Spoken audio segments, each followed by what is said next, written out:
Last weekend, our son David from the Twin Cities area and his family were down at our house, and they were helping us with going through some of our stuff, treasures.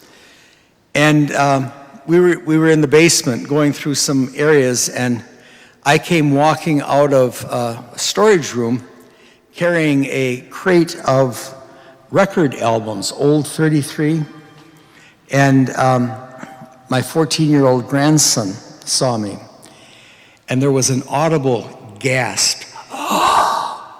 Where did you get those? And so I was able to tell him, well, these are originals.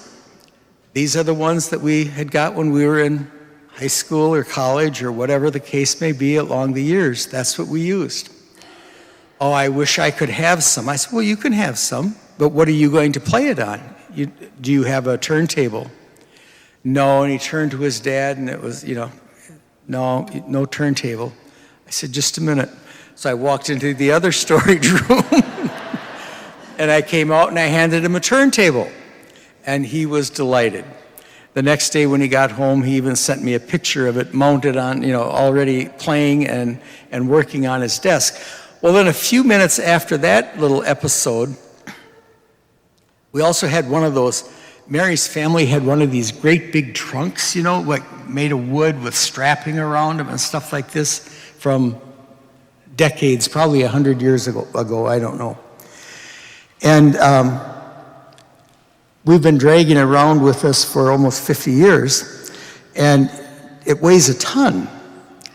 And so I said to David, come over here and help me move this out a little bit from the wall, and we'll see what's in it. Mom tells me that there's a bunch of stuff from you from when your kids were young. So we did. And he pulls it out, and we open the top, and there's some papers on the top, and then he goes, my box of rocks! I thought you guys had gotten rid of those a long time ago. I said, no, I guess they're there. And she said, I know where every one of those rocks came from.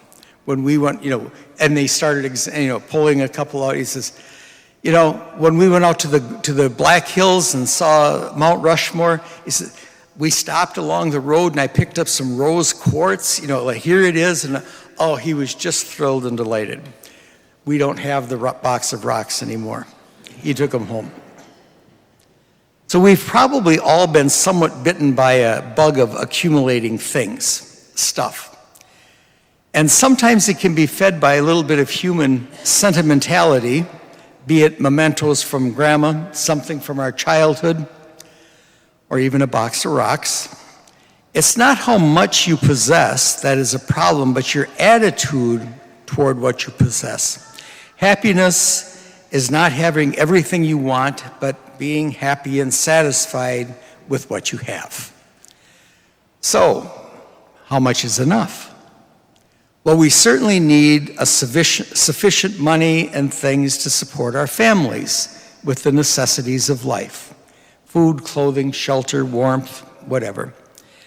But after supplying our necessities, where do we go from there? Do we go and keep stockpiling more and more? Do we go in pursuit of superfluous things? Do we need these things for some sort of a false sense of security? I think that might be in part of the message in today's readings. Do we find ourselves trusting more in what we have or what we can accumulate than we trust in God to give us this day our daily bread? The acquisition of things for the sake of acquiring them, according to the first reading, is the most foolish of all vices. No amount of possessions can make our lives on earth secure. We enrich ourselves not by grabbing all we can in life, but by giving. Of course, we work to improve our situation for ourselves and our families. We need to heed the words of Jesus. Make yourselves rich in the sight of God. Let this be our priority. You know, when things are going very well, it's easy to forget some of those important things. For example, how time flies by, how quickly the years of our lives go by, how easy it is to forget that things are beyond this life and this world when things of this life and this world are going well for us. How easy to forget the words from that first reading, vanity of vanities. Here is one who has labored with wisdom and knowledge and great skill, and yet to another he must leave his property. Life is short. And so St. Paul instructs us in the second reading, think of what is above, not of what is on earth. And in today's gospel reading, we're admonished, don't be like that prosperous farmer who says, I have many good things stored up for years of good living, so now let's eat, drink, and be merry. But God says, you fool, this night your life will be demanded of you, and the things you have stored up, to whom will they belong? God called the successful farmer a fool because he neglected three very important things. He forgot God, he forgot eternal life, his wealth gave him that false sense of immortality, and three, he forgot his obligations to those who are in need. It seems from this passage that Jesus wants us to store up nothing in this world which does not help us live life in the next world. So instead of old sweaters and shoes, we can store up kindness and compassion.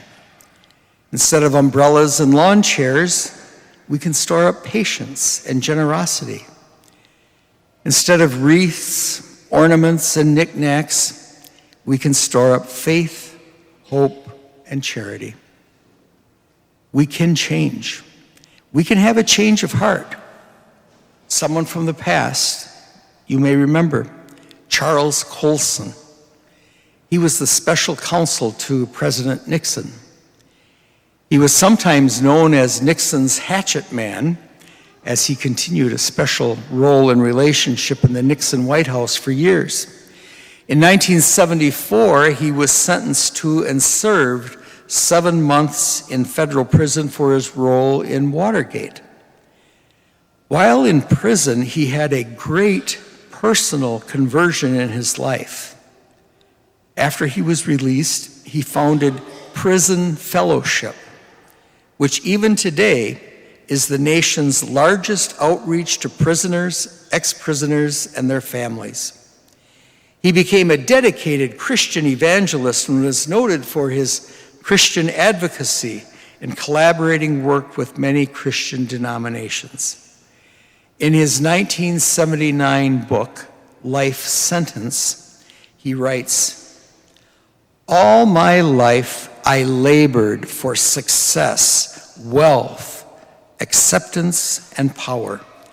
The more I obtained, the more I wanted, and the less I discovered I had. But while in prison, by surrendering everything in absolute brokenness, was the beginning of finding the identity and purpose for which I had battled so hard. In giving up my life to Christ, I had found it. St. Paul tells us to seek what is above and think of what is above, not of what is on earth. That's our goal, to become rich in what matters to God.